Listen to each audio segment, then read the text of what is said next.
Hey, this is Ryan of Happy Healthy Vegan. So on my most recent live stream, one of my longtime viewers and now moderator, Peter, sent me a message about a YouTuber who I've never heard of, Earth Medicine Mama, who recently made a video about why I'm no longer vegan. So of course, I want to watch this and see if my predictions come true. As I've said so many times, I find it not a coincidence that like 99% of these people who I'm no longer vegan have in their past some common characteristics, such as extended periods of being raw vegan, some woo-woo beliefs. So let's jump right in and see if I'm right. So yes, I actually did study holistic nutrition at the Institute of Transformational Nutrition, Dr. Sebi Alkaline Raw Food Tunnel, promoting veganism for any and all beings, alkaline living, raw food, raw veganism. And I just want to interject here and state the obvious, like, no, that stuff is not promoting veganism. Veganism is not about alkaline living or eating only raw food. Let's just take a quick look at the definition of veganism to be absolutely clear what veganism is about. It's not about any kind of woo-woo thing. It's about animals. It's about being against cruelty to animals, exploiting animals. Nothing about alkaline and raw food in there. So anyway, let's move on. as you saw my channel years ago, I did experience raw veganism for almost a year. All right, so my prediction about her following raw food for a decently long time, a year, I was right. About almost 5 years of strict veganism, things started to shift for me. All right, I want to interject again here. There is no such thing as strict veganism. You're either vegan or you're not. You're not like a loose vegan. If you are, maybe then you're a vegetarian or something else, but there's only one thing. It's vegan or you're not vegan. My hormones or my adrenal glands, my stress response, something started to switch, and I started to get this insane cystic acne all over my face. All right, so after 5 years of veganism, strangely, she says she got acne all over her face. So is that why she's not vegan anymore? And so I can show you pictures. This acne was hormonal. The female body, to my understanding now, benefits greatly from animal fats, from real fats.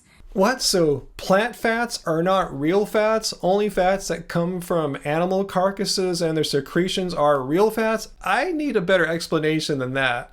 So next she goes on to this list of things of what she was doing that may have not been healthy or great for her body, then all these weird symptoms she was having, which she's saying were the fault of her being on a vegan diet. Let's just kind of go through it really quickly. Remember when I did so much intermittent fasting? My blood sugar was flip-flopping. My body's going into this emergency mode, not eating when I first wake up until noon or something crazy like that, or 1 o'clock.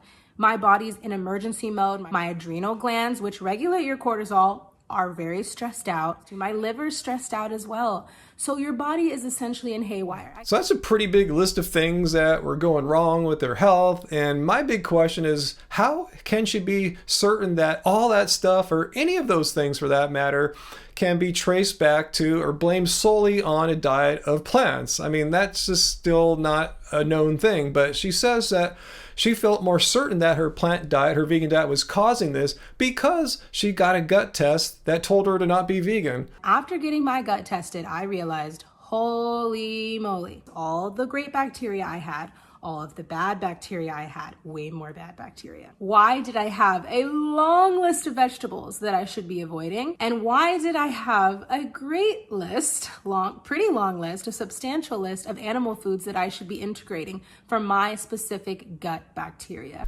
I mean, this is shocking. I'm not sure what to say because it's a pretty well-established fact. It's not all that controversial these days as far as the knowledge of the human microbiome goes, is that plant foods are extremely beneficial for the health of your gut bacteria. I've not read anything really saying you got to cut back on plants and eat more meat. So it was telling me that I need to include eggs, that I need to include butter, that I need to include fish and others. So I was like, oh no, what am I gonna do?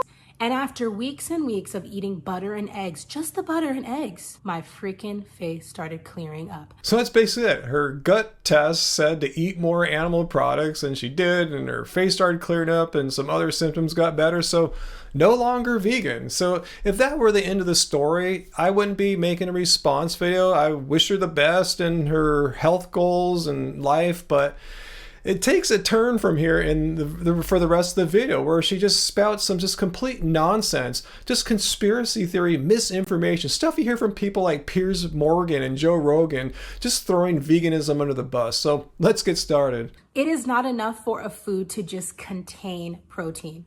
You need to be able to digest that protein, and you need to be able to absorb that protein. And this is where the problem comes in with plants. Plants like nuts, seeds, and grains, and soy, and beans, yes, they contain protein, but the very nature of these plants, when we look at them scientifically, is to resist digestion. So we cannot absorb the protein. It is not bioavailable to the human body. I mean, this is just complete nonsense here, that the proteins found in plants, they're not bioavailable. I mean, are you serious? I mean, please, that's a major claim. If you have such an extreme claim, you better back that up with some extreme evidence, because there is no extreme evidence, because this is just a flat out lie. Plants have bioavailable protein, and to say otherwise is a complete misrepresentation of our understanding of how proteins work in the human body. So after 5 years of veganism, my body was not absorbing and assimilating and synthesizing these plants in a good way at all. And things were starting to go haywire. Maybe it's just me, but if my health were starting to go haywire, as she describes her health there, I mean, I didn't hear anything about her visiting a doctor. I mean, I would go see a gastroenterologist, some kind of physician, to run some tests on me, more than just doing an at-home gut test that you ordered on the internet and basing your decision to not go vegan solely on the results of this internet tests. And then here she is now, like, just making nonsense up about veganism. Let's continue on. Which is why now I can confidently say veganism can be great for you if you're trying it out for whatever reasons, but I don't recommend vegan diets for anyone long term. Really? So she's saying vegan diets don't work for anyone, no people at all, long term. Well, I mean, I have myself to disprove that claim right there. I've been vegan for over twice as long as she's been, 11 plus years for me, and I've been sharing my blood tests with you all. You can see all the results of my blood test the entire time I've been on YouTube, and they're pretty darn good. I'm not deficient, my health isn't falling apart, but don't take my word or her word. We're just regular lay people. You should just see with actual health professionals say, not just individuals. Let's look at the largest group, organization of health professionals, the Academy of Nutrition and Dietetics, and they say you can be vegan long term. It's appropriate for all people in all phases of life. No matter infancy, old age, it's appropriate for all people. So not only are animal proteins easier to digest, much easier in the human body, but they contain pre-formed vitamins and nutrients. So cows have 3 stomachs. I don't know where she's getting this information, but she's getting it all mixed up here. No, animal proteins don't have any extra nutrients. Protein's its own macronutrient. It doesn't have any extra nutrients. Protein is protein, be it animal protein or plant protein. But she somehow thinks if you get your protein from animal sources, that protein accumulates extra nutrients. So we get those nutrients from those plants through the animal, because the animal has processed them for us. So you're getting bioavailable vitamin A. The vitamin A that you're getting out of carrots is not bioavailable to the human body. I mean, it's pretty obvious she's confusing a few issues here, but let's not get too caught up in the science and biology. Let's just analyze her claim here, because she made a pretty bold, incorrect claim here. She's saying that if you eat carrots, the vitamin A in carrots is not bioavailable, which is complete nonsense. Again, where are you getting this information from? In fact, let's take a look at a study here that compared the bioavailability of beta carotene in raw carrots, uncooked, versus carrots that have been cooked. And for raw, it's a mere 11% bioavailable, but 75% when cooked. And this goes to show why people who followed long-term raw diets like her and so many of these other people I've responded to is that they were, in fact, yeah, they were right in the sense that their vegan diet wasn't giving them all the nutrients that they needed, but unbeknownst to them, it was their own doing by following this extreme restrictive woo-woo raw food way of eating. When women don't eat animal foods, they often see issues in detoxification. Detoxification, is that really an actual medical thing? I mean, I hear raw foodists talk about detoxification all the time, which supports my earlier hypothesis. I was wondering if she was following like raw food diets and woo-woo ideas, and this pretty much proves my point. I'm not saying she's a bad person for that, but I'm just noticing this commonality amongst these many people who are formerly vegan. Anyway, let's continue on. She gives a long list of all these problems that you females will inevitably get if you're eating vegan. Acne, hair loss, inability to lose weight, irritability, blood sugar issues like I was having, hypothyroidism, gut issues, which is what I was having, PMS, foggy thinking. Oh, really? So all those problems are only things that will happen to female vegans. It will have to happen according to her, and none of those problems affect non-vegan females. Again, I need to see some science to support this really bold claim, but let's move on because she makes, I think, the just the most outrageously irresponsible, unhealthy claim of them all. Here she is promoting the virtues of eating high saturated fat. Saturated fats are actually very nutritious for the body. High saturated fats are actually very great for the human body in so many ways. And actually what made Big Pharma and all sorts of media outlets and what was in for the food industry to start marketing saturated fats as unhealthy. I mean, this is complete nonsense that there's some kind of big pharma conspiracy promoting the marketing of saturated fat as being unhealthy. I mean, this is just complete conspiracy theory nonsense. Let's look at actual sources of information from credible health professionals like, say, the American Heart Association, Harvard Health, and the Mayo Clinic. And there's a clear consensus. There's no conspiracy. Their opinions, again, are based on a review of the vast scientific literature, and the findings are very clear that elevated levels of LDL cholesterol are caused by eating too much saturated fat. And high LDL is clearly associated with increased risk of heart disease, dying of a heart attack. So I know you're going to be asking about, what about the animals? How could you possibly switch from wanting to protect these animals and wanting to save lives and not contribute to murder? Great, I'm so glad she's covering this. I really want to see the mental gymnastics and the horrible, flawed reasoning that she had to use to quit being vegan and enjoy killing animals. Let me share a little bit of insight. A lot of the vegan ideology is set up around that superficial set of ethics, which is protecting animals.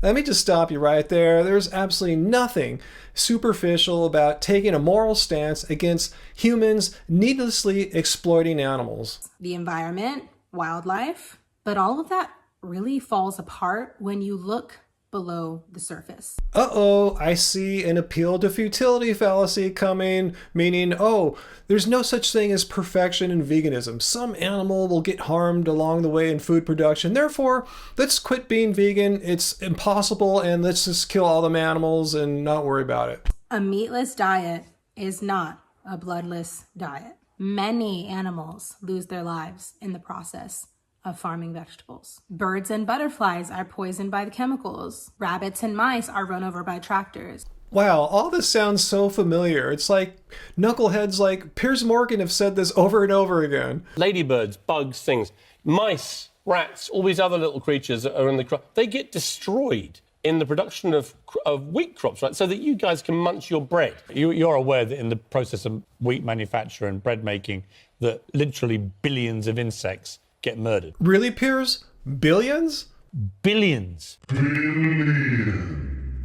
Sadly, people like Piers and Earth Mama Medicine never provide any data. They just say these outrageous things, and we're just supposed to take their word for it that they're telling the truth, and the fact is they're not. In fact, there's been actual calculations to determine how many animals get killed in the production of different kinds of food, from meat to plants. For instance, to produce 1 million calories of eggs to consume, it would require roughly 92 animals to be killed through slaughter and food production. Compare that to grains, 1.65 animals. So these outrageous claims from anti-vegans, they're not based in any actual data. They're just pure fantasy make-believe. Vast fields of monocropped vegetables displace the animals that once lived on that native land. And by the way, I thought I'd point out that the vast majority of these monocrop foods that she's talking about are not grown for human consumption. They're grown as livestock feed. I'm going to read you something that I read online from a registered dietitian. Her name is Diana Rogers. She says, "What is the most moral way to eat?" Talk about staying in your lane. Why are we listening to moral philosophy from a registered dietitian? That makes no sense. If you're truly looking to cause the least harm to animals, be the most sustainable and ethically responsible with your food. Just a point of clarification. Again, if you look at that definition of veganism, it says nothing about the least amount of harm to animals. It's not about reducing harm. We're against exploitation of animals. Unnecessary cruelty and exploitation to animals. So anyway, let's move on past that, because the whole point of her bringing up this registered dietitian's moral philosophy is to pound in our heads that eating meat is great. Regenerative farming and agriculture is the answer. Regenerative farming, and how vegans are not saving the world by being vegans at all. You're not. By switching from your meat burger to your veggie burger, you really haven't done anything. Again, I like to point out, if you look at the definition of veganism, it has nothing to do with being an ecological movement or saving the planet or anything like that. But it just so happens that eating a vegan diet, despite what she's saying here, these lies she's saying, is actually a very earth-friendly diet, a climate-friendly diet. You don't have to take my opinion or take her opinion. Let's look at the United Nations. A report of theirs found the most 8 climate-friendly diets. And guess what number 1 was? It wasn't some kind of regenerative beef or something like that. Number 1 was vegan. Number 2 was vegetarian. So again, showing that what she's saying here about vegan diets not being good for our planet, not good for the climate, is just complete nonsense and fantasy. Regenerative farming and sustainable farming using these cattle is one of the huge answers to saving our planet. Oh, we've gone really deep down the rabbit hole, haven't we? Well, yeah, you've gone down some anti-vegan, low-carb, and saturated fat conspiracy theory rabbit hole, and it's really unfortunate that you're spreading this misinformation now. It's funny how when you're a vegan, this kind of misinformation did not appeal to you. You probably just dismissed it, but now it suits your needs. It serves your purposes to justify your change in diet and justify the moral conflict that you had once previously as a vegan. So this is why I'm making this video. Again, if you just had quit being vegan and, you know, we're cool about it, I wouldn't be responding, but you're throwing veganism under the bus for one, and secondly, spreading just completely unsupported conspiracy theory based misinformation nonsense. So I'm just a little frustrated here. Hopefully I've kept my cool. I've tried my best. Let me know if I've maintained my professional composure here. I try to. Anyway, guys, hit like, share this video, and let me know down below also, what did you find peculiar about her story? I kind of went over it sort of quickly. There was a lot to cover, so let me know if I missed anything important, and let me know down below. And until next time, guys, let's remain happy, healthy, and vegan. Fall to the ground. You've got me spinning circles round.